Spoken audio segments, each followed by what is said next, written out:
Hello, everyone. Before we get into this week's episode of Inside the Club, we just had a quick news update regarding some of the topics discussed in this week's episode. It was recorded on Saturday, March 8th, before the news of Connor Ingram going into the NHL's Player Assistance Program came out. So just wanted to give an update there. So it was timely. We talked about Ingram's future with the team, and obviously that has taken a different turn now. All of our thoughts are with him, and he obviously has all the support here in Utah and around the NHL community. But Connor Ingram, it was announced Sunday, would enter the Players Assistance Program, and he will be unavailable to Utah Hockey Club for an indefinite period of time as he receives care. Ingram sent out a message shortly after the announcement was made, and I'll read his quote for you. He said, "For those of you that don't know, earlier this season, I lost my mother to breast cancer. After trying to make a return to playing, I've come to realize that I am not myself. At this point in my life, I need to put my health first and take the time I need to come back at 100%. So Ingram will step away from Utah Hockey Club for a bit here. Again, all of his teammates, the entire organization is behind him, and really important, he's putting his mental health first. So we just wanted to preface that this podcast and the topics included were recorded before this became public knowledge. And with Connor Ingram away from the team now, Jackson Stauber was recalled from the AHL's Tucson Roadrunners, so he will be backing up Karel Vejmelka for the foreseeable future. So the goaltender portion of this podcast might not fully apply to Utah's current situation, but just wanted to throw this in here and give our best wishes to Connor Ingram before we get into the rest of the topics. So thank you so much for listening and enjoy the episode. Hello, everyone, and welcome to episode 9 of Inside the Club. I'm Belle Fraser, the Utah Hockey Club beat reporter for the Salt Lake Tribune, and we might have our most special guest of the season today. I am joined by Aaron Falk. He is the sports editor at the Salt Lake Tribune, and my wonderful boss. So, Aaron, thank you for coming on the podcast this week to talk all things NHL, which I know is your favorite professional sports league. This is going to be a palate cleanser and a reset for all future guests because nobody's going to have less hockey knowledge, no matter who you find, than me. But I'm hoping Not that true. I hope it is true for your booking's sake. But I'm hoping that my lack of understanding might just help us stumble into some questions that can be illuminating to the hockey fan that's listening to this, and we can use my stupidity to better humanity. Okay, sure. So we'll try to do that today. We're going to do a more newsy podcast. Obviously, Utah Hockey Club and the entire NHL is coming off of trade deadline week. Utah made one small move but had 4 contract extensions, and it was a different deadline than the team when they were the Arizona Coyotes have kind of had since they started the Bill Armstrong rebuild about 4 or 5 years ago. So we thought we would break some of that down this week, and then we'll get back to game and interviews next podcast. But a lot happened this week that kind of has implications for the future of the team. So we're going to go through that. Let me ask you, as a puck knower, as an observer of the league, how exciting overall was this trade deadline compared to the last couple of years? Pretty exciting. I think it was funny. All of the Utah beat writers were sitting in a room waiting for the Bill Armstrong press conference during trade deadline day. And I was talking to Brogan, I think, and I was saying how when I was a Rangers fan, it was always so terrible because you think the deadline's over and then it'll be like 3:01 to 3:09 Eastern time, and that's when all the trades actually come through. So you think all your favorite players are safe. And that's exactly what happened yesterday, especially with Brad Marchand going to the Florida Panthers, Brandon Carlo going to the Toronto Maple Leafs, and then everyone was obviously tracking the Mikko Rantanen kind of saga that landed him in Dallas. So I think just the names that were traded made it kind of a bigger deadline than in previous years, and also just the dramatic timing of it all. Elliot Friedman tweeting out about Marchand at 3:02, I think. So it's always fun when it's not the team you're covering or the team you're rooting for. It was a pretty easy news day for us. So yeah, it was fun being a spectator of it, but I can understand why it's sometimes the worst day of the year for a lot of hockey fans. I have to say that for me, it was, I thought, my first go around through this really, it was interesting and I think sort of exciting for me in as much as, I'm picking up on the big names and everyone's talking about, Rantanen, and when you look at it, then all of a sudden you have actual, deep or well-respected insiders, Frank Cervelli, saying, "Hey, yes, Dallas, yes, maybe Vegas, but also dark horse Utah." And I don't think they're, in my time here, and I've covered the Jazz and followed the Jazz for a long time. There aren't a lot of moments, I think, where you have big time insiders saying, "Hey, maybe the biggest name on the block could be heading to Utah." And it didn't happen, obviously, but it just a different discussion level than I think we're used to in most sports here. Yeah, definitely. And I think that this team and organization has been used to in a really long time as well, because I think we'll talk about this, but based on their conservative approach to the deadline, and Bill Armstrong talked about how he did a lot of his buying last summer in guys like Sergachev and Marino and Stenlin and Ian Cole, and then he brings in Oli Mata and picks up Nick DeSimone off of waivers. So when you look at the past year, this team has kind of added the types of players that a contender would look for at the deadline. But that being said, Arizona, Bill Armstrong came in 2020. Those players have said goodbye to 3 to 4 to 5 teammates every trade deadline.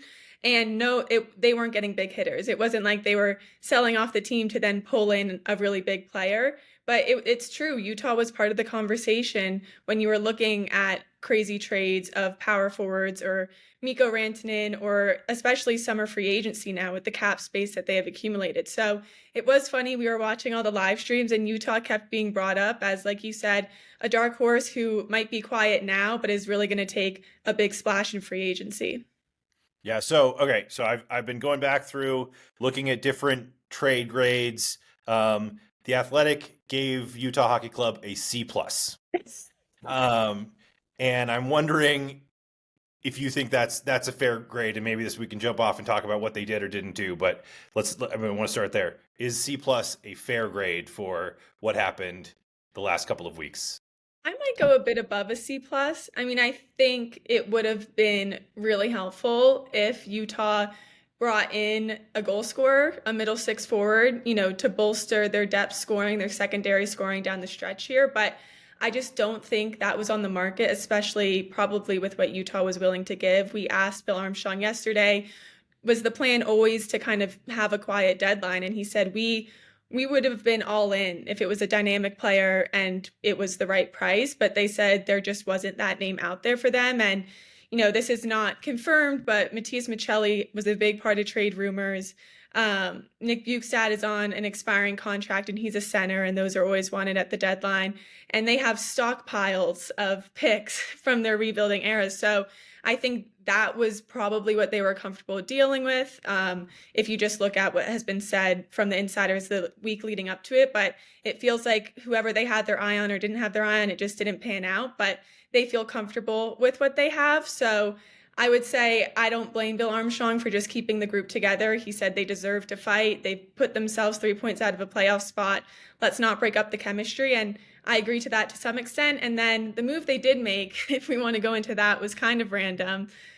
Shea Weber, his contract was acquired by the Arizona Coyotes from the Vegas Golden Knights after he played his last game with the Montreal Canadiens in the 2021 season, previously with the Nashville Predators, and then the Flyers offer sheeted him a while ago. And people might be confused why this contract is still alive. It's because Shea Weber technically has not retired from the NHL, which is smart on his part, even though he was inducted into the Hockey Hall of Fame in 2024. If you don't technically retire, your contract stays alive. So he still is getting paid out, and my guess is he'll probably retire after his contract runs out next season, but we'll see about that. So basically, Utah just traded the Shea Weber contract that they took on to the Chicago Blackhawks. It clears their books. It gives them around $7.8 to $8 million more in the cap. And it helps the Chicago Blackhawks, who are a rebuilding team, who are in the position Arizona was in a few years ago, hit the cap floor next season. It's reported to go to $70.6 million, and the cap floor is basically the minimum amount each NHL team is required to spend on player salaries.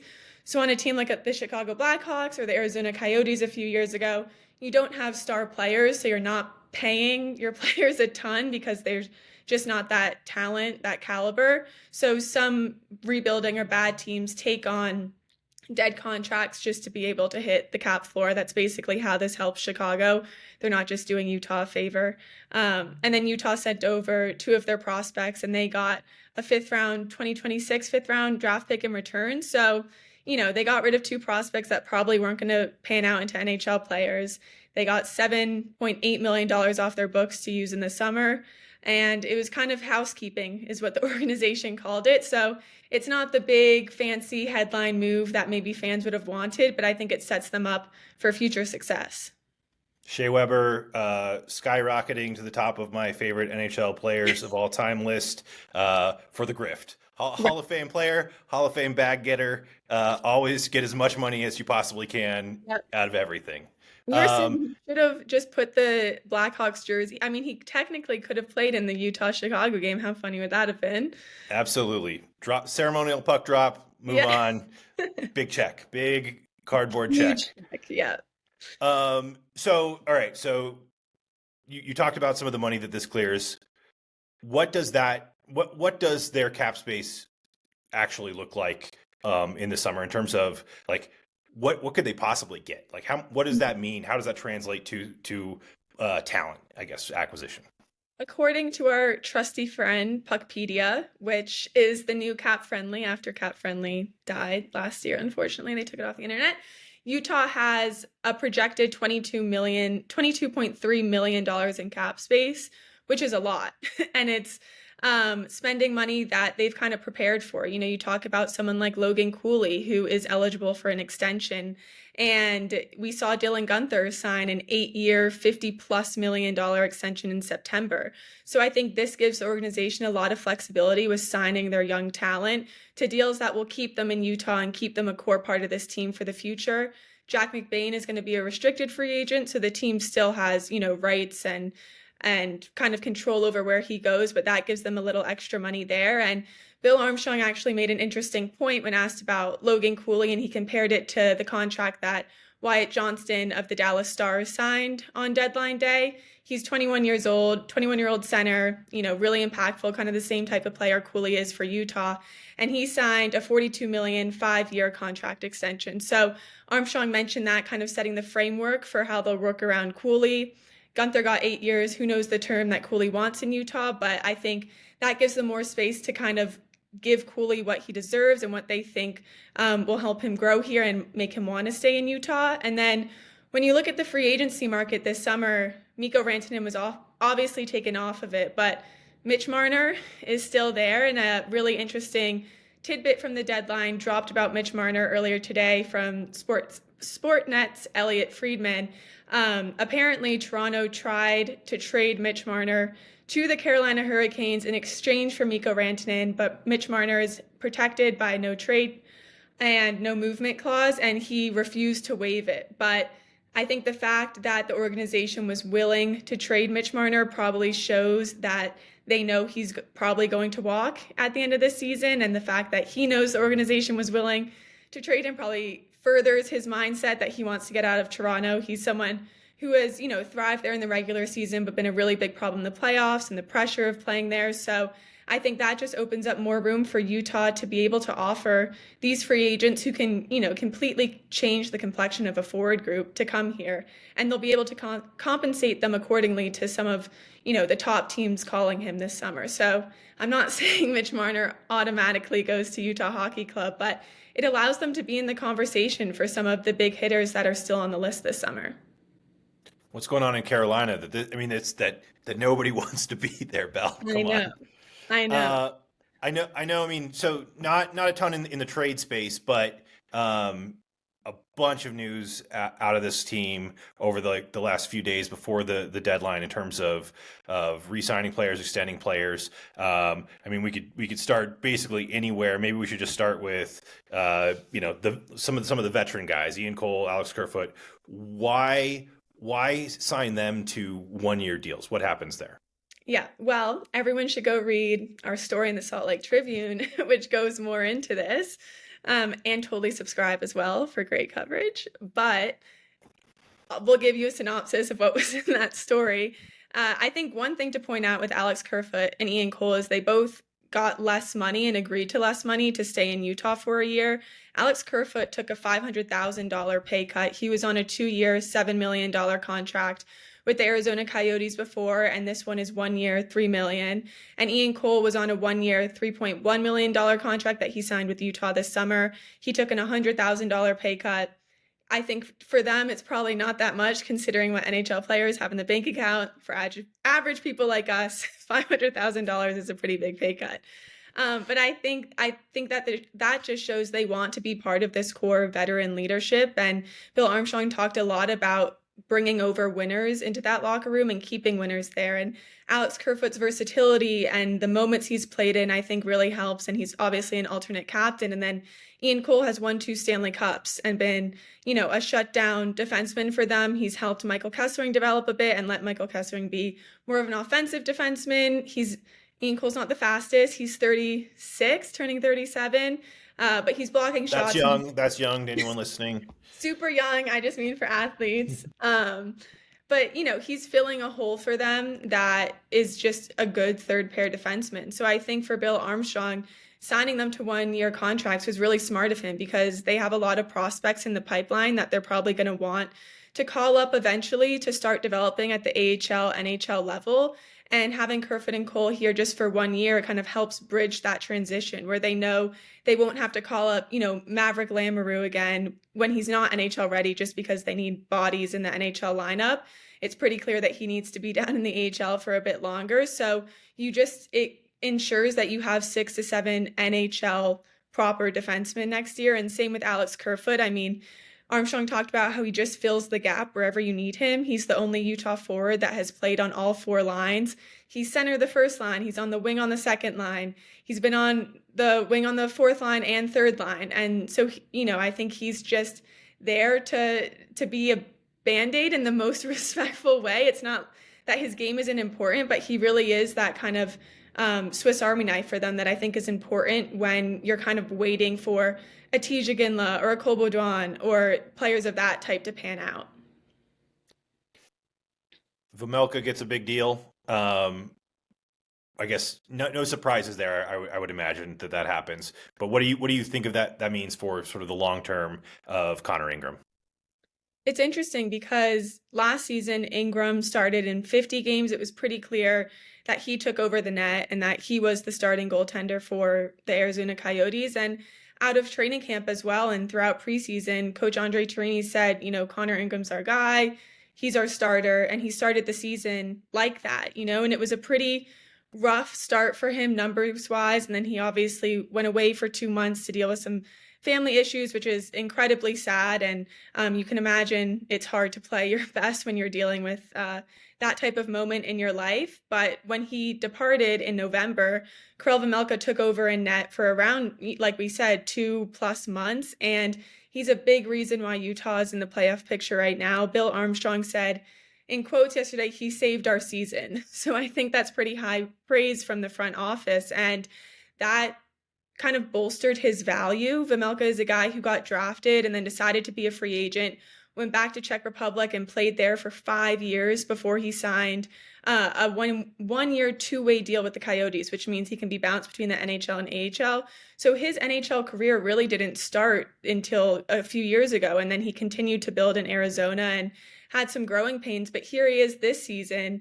posting the best save percentage and goals against average he has his entire career and winning Utah Hockey Club games. So I think for the first time, he was going to them being like, you kind of need me. Like, obviously I want to be here, but he had stuff on the table, I think, that really made them think. And we talked to him before he signed the contract and he said, I want to be in Utah. It's the only place I want to be. And they ended up giving him a 5-year extension, which is pretty long for goaltenders.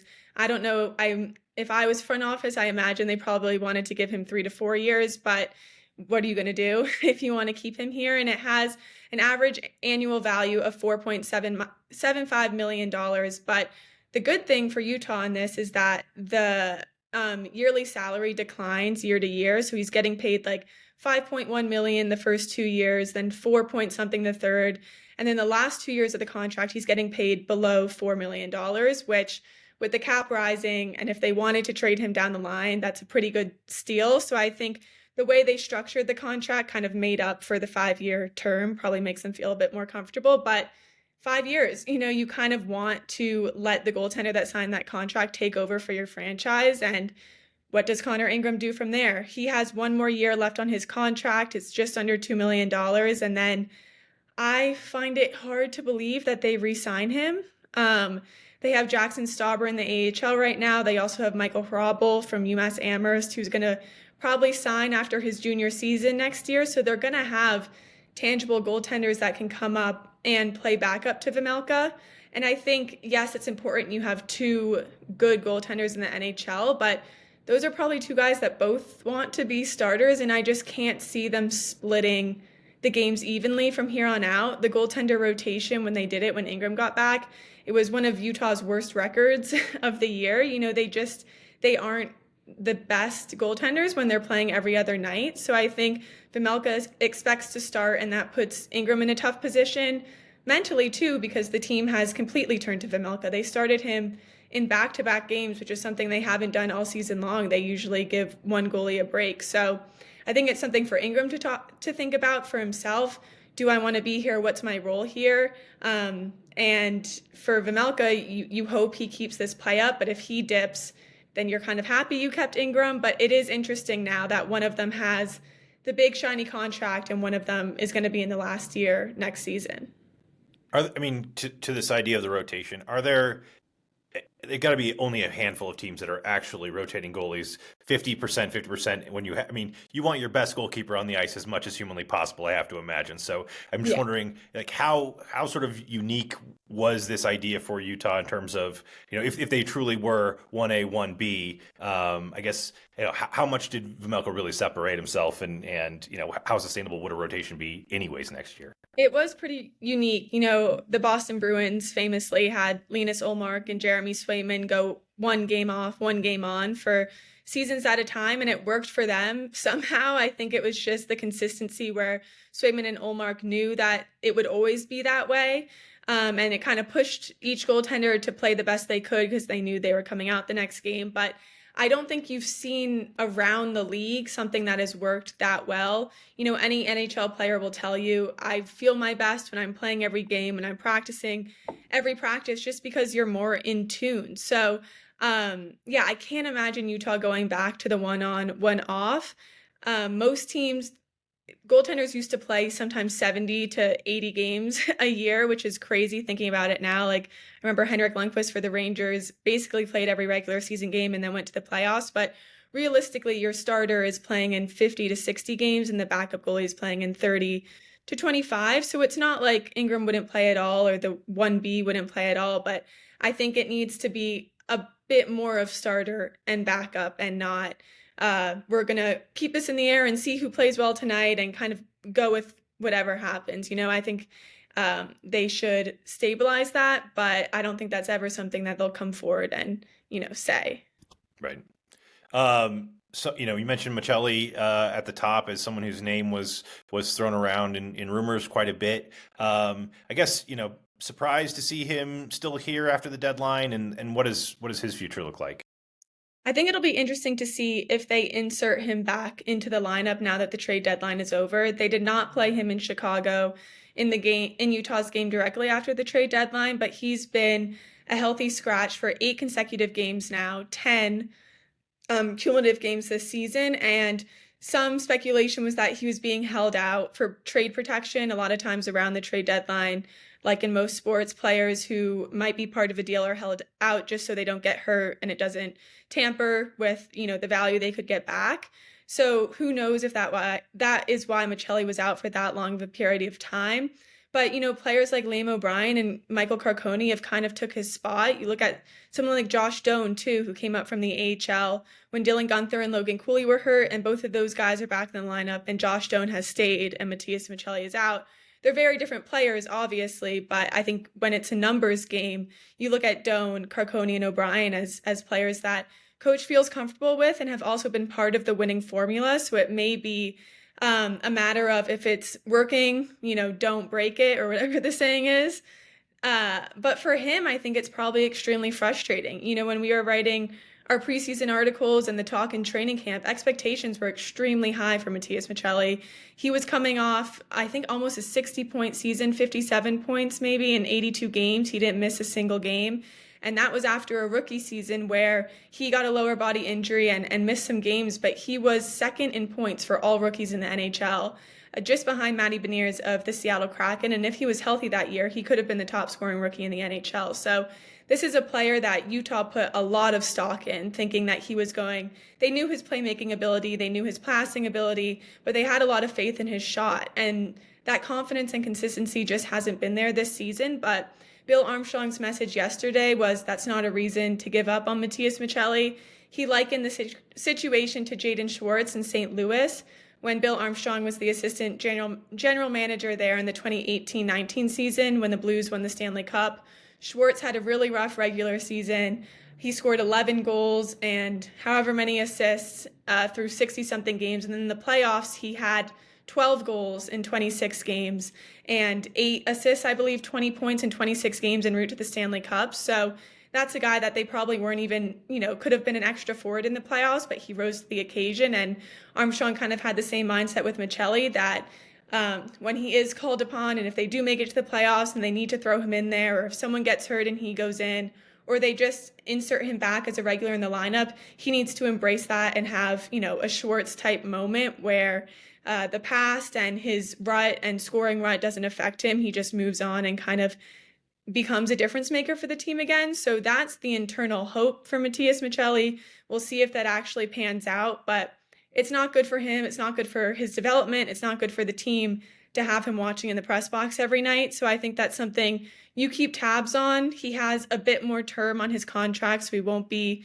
a free agent this summer. So it's someone they'll probably stick with if he's not part of a trade. But I think from what Bill said, that's someone that they still have faith in, that they still want to have grow within the Utah organization, and you kind of just cross your fingers that he finds his spark again.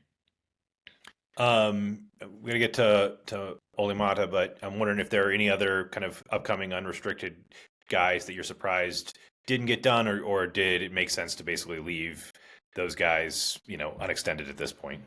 Yeah, I think the guys that we thought Utah was going to eventually sign got signed.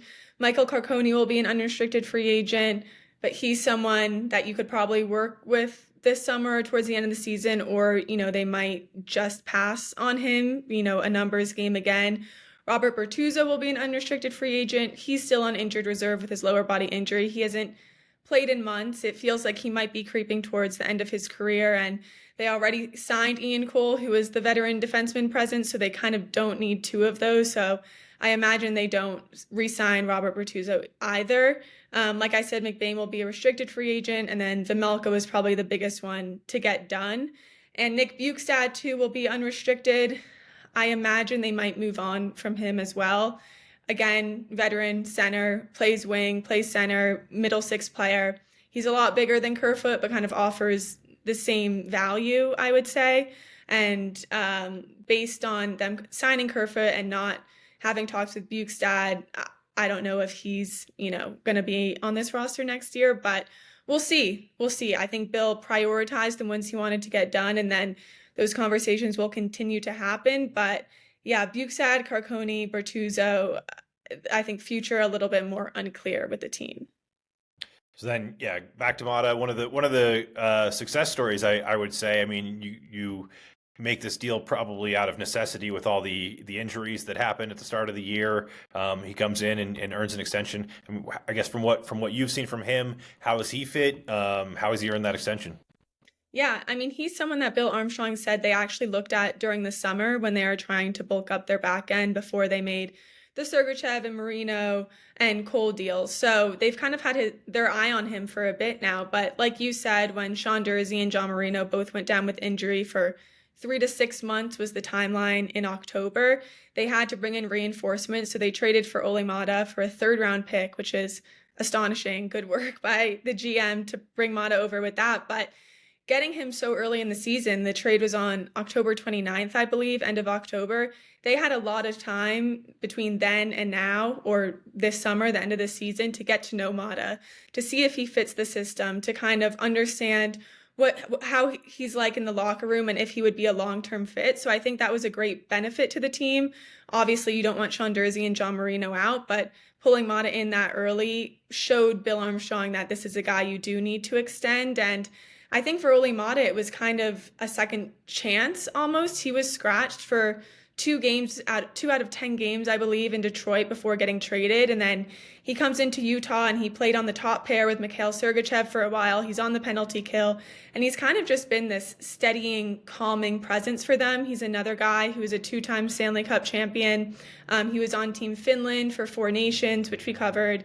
And yeah, he just stabilizes out there. He's very steady. He's very reliable. He's not flashy or doing the crazy things, but he has clean breakouts. He has good angling, and he was playing on his offside for a majority of the season as well. He's left shot, but he was playing on the right side with Sergachev, and now he's able to move back over to the left for Durzi. But similar to Kerfoot, he was also kind of a Swiss Army knife for Utah's blue line. He kind of filled in where they needed him and took on a lot of minutes to help the load management. That was one of the biggest problems with injuries, was that Sergachev was skating 28 minutes a night, which just is not sustainable. And Mata came in and was able to lighten that load as well. So I think all of those things kind of hinted to Bill Armstrong that this is a guy that you need for your future. And they signed him to a 3-year extension. So he'll be here. He's 30 years old right now. So, probably towards the end of his career in the next 3 to 6, 5 years. But I think it says a lot that he wanted to stay in Utah and that he kind of got the shock of getting traded to Utah Hockey Club, which a lot of players were confused about and what is it going to be like. And he said he was kind of shocked when he came over here, but it took, a couple days or weeks to realize what they were doing and the success that they could have in the future. So I think it worked out on both ends. Mata was kind of at a crossroads. Utah was at a crossroads, and it turned into be a good match. And these guys coming from established, East Coast hockey markets into a brand new hockey market have, I guess, outside of the, need, an opportunity to play, an opportunity to be on a top two line. I guess, how are they adjusted to, or what have they said about playing in Utah, living in Utah, and what this place might be hockey wise? Yeah, I think a lot of players have been pleasantly surprised, at least what they're outwardly telling us. They've gotten everything they've wanted from Ryan and Ashley Smith. I think ownership has been an A++ experience for them. And I think that goes back to, we've talked about this, but the meeting that Ryan Smith had with the team right after he acquired them, he said, I'll admit it, I'm a basketball guy. I'm learning hockey, but so why don't you just lay out what you guys need? I know what the Jazz need, but what are the things you need to be at your best, to only have to worry about the product on the ice and not anything that you're kind of dealing with in Arizona. So I think the fact that all the resources are there, all the facilities are there, they help them get houses, they're taking care of their families. Like, that's been a really big emphasis, where Utah doesn't just want to take care of the players, they want to take care of the family coming along with the player. And that's something that an organization like the Red Wings or like the Bruins or Rangers or a lot of the original 6 teams, they attract families because they know their wives and children will be taken care of. So I think that's something that Utah has really focused on as well. And then they just like playing at a legitimate rink in front of legitimate fans and a sold-out crowd every night. People have really said they like the mountains and the community. We did that story about fans dropping off baked goods at the beginning of the season before they had even played a preseason game. But I think they really feel the strong sense of community. They've been wholly embraced. I mean, the reaction from Salt Lake City and Utah as a whole for this team has, exceeded my expectations. I think exceeded their expectations. And they're also coming out of a rebuild. I think that's very attractive for free agents and players like Mata who decide to stay. It's not going to be the dark ages for the next 3 to 4 years. They will probably make the playoffs consistently for the next 3 to 4 years. They're going to continue to build. So I think that, mixed with the new ownership, the committed ownership, and a bright future, kind of helps attract players to want to be on this roster. Yeah, and it is a different feel. Like I said at the top, there's, you can talk to longtime Utah Jazz fans, and there's some trauma there. look up Derek Harper, Dallas Mavericks. He famously was going to be traded to Utah and said, "You go live in Utah. I don't want to." And Ronnie Cycli, same thing, center for the Miami Heat, got traded, didn't show up. And so there are, I think there's that feeling of kind of like a small town underdog, overlooked market that I think certainly basketball fans have felt. I think it's kind of just built into the mentality of a lot of people here. And then to get to see, the sort of reaction from these players or from outsiders about what Utah Hockey Club or Mammoth or whatever it is might be is really interesting, and I think has a ton of potential, at least in terms of its ceiling relative to the NHL. Yeah, and I think free agency will really determine that as well. Obviously, all the 4 players on Utah who re-signed have been here for the season. They have seen how they're treated, and they kind of got a taste of it before having to decide to re-sign here. But like you said, a lot of the players on visiting teams who have come in and we've talked to, they're like, this is great. And a lot of these guys are from Canada and snowy places too, so it's not like it's in this random state. So I think that's a positive. And yeah, in the off season, when you're signing players who haven't kind of had the top-notch experience that these guys have had, I think that will kind of show what the NHL marketplace really is here. But Bill Armstrong said signing those extensions, I think, kind of sent a message to the rest of the NHL where it's like, guys aren't running to get out of our team. They want to stay here. They want to be part of it. The Jazz thing was funny. I don't know if you've seen the show, Aaron, Running Point on Netflix. Mindy Kaling wrote it. I saw it. It was the intro screen, but I haven't clicked through Highly yet. recommend. I watched it, but it's like about a fake basketball team, and they were trying to trade someone, and they were like, said something rude about Utah, and I was like, guys, it's great here. And if we can sign Belle Fraser, we could bring anybody in. No, but I guess I knew I haven't been a Jazz fan growing up, but I heard from you guys and knew the reputation, I guess. But then it was on that show, and I was like, geez, come on. So NHL could change that. Long story short, they could kind of change that reputation of Utah in the sports landscape, which I think is exciting. Yeah, I mean we've talked about it, and I'm not here to tell you that the NHL is going to be bigger than the NBA in Utah necessarily, or at least not in the immediate future. But I like the path to a Stanley Cup versus a path to a Larry O'Brien Trophy. In my mind, it feels like it's just more possible to be a hockey champion than maybe a basketball champion at this point. Yeah, it is interesting, especially when it's a team for the hockey club, like you said, kind of having a brighter future ahead, where with the Jazz, it feels like there's going to be a lot of painful years of tanking. So we'll see. Maybe the Tribune will have a story on how that has attributed to different fan bases, but I guess everyone will have to wait and see. We will have a story on that.